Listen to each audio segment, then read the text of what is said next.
আসসালামু আলাইকুম রহমতুল্লাহ। আমি মোহাম্মদ মামুন আলী।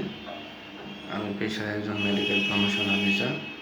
আমি সম্প্রতি ডক্টর পবিত্র কুমার শীল স্যারের তত্ত্বাবধানে CSDP অর্থাৎ certificate on skin disease and prevention কোর্সটি সম্পন্ন করেছি। স্যার অত্যন্ত সহজ সরল সাবলীল ভাষায় আমাদেরকে প্রত্যেকটা টপিক পুঙ্খানুপুঙ্খভাবে বোঝানোর চেষ্টা করেছেন। আজকে আমার ভিডিও প্রেজেন্টেশনের বিষয়বস্তু হবে ত্বকের ধরন। সাধারণত আমরা ত্বককে 5 ভাগে ভাগ করে থাকি। তন্মধ্যে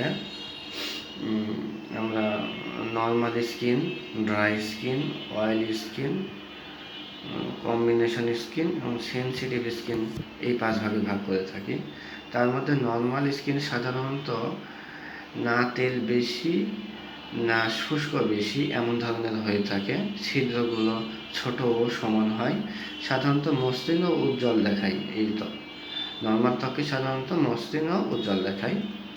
এরপরে আমরা ড্রাই স্কিনে সাধারণত পানীয় প্রাকৃতিক তেল কম দেখায়, ফলে ত্বক টান টান লাগে, খসখসে ভাব ও খোসা পড়া দেখা যায়।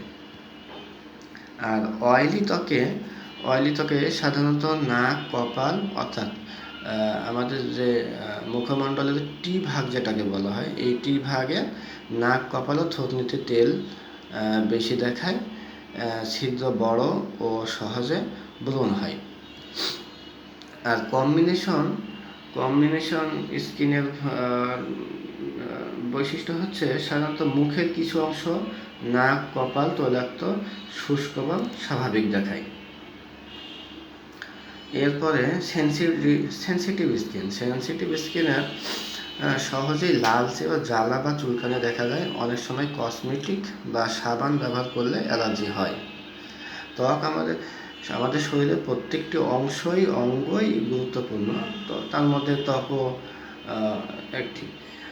তো আমাদের এই ত্বক সম্পর্কে সচেতনতা বৃদ্ধি অত্যন্ত জরুরি। বর্তমানে ত্বকের আমরা বিভিন্ন রোগে ভুগছি, যার ফলে ত্বক নিয়ে সতর্ক এবং সচেতন হওয়াটা আরও বেশিভাবে দেখা দিয়েছে।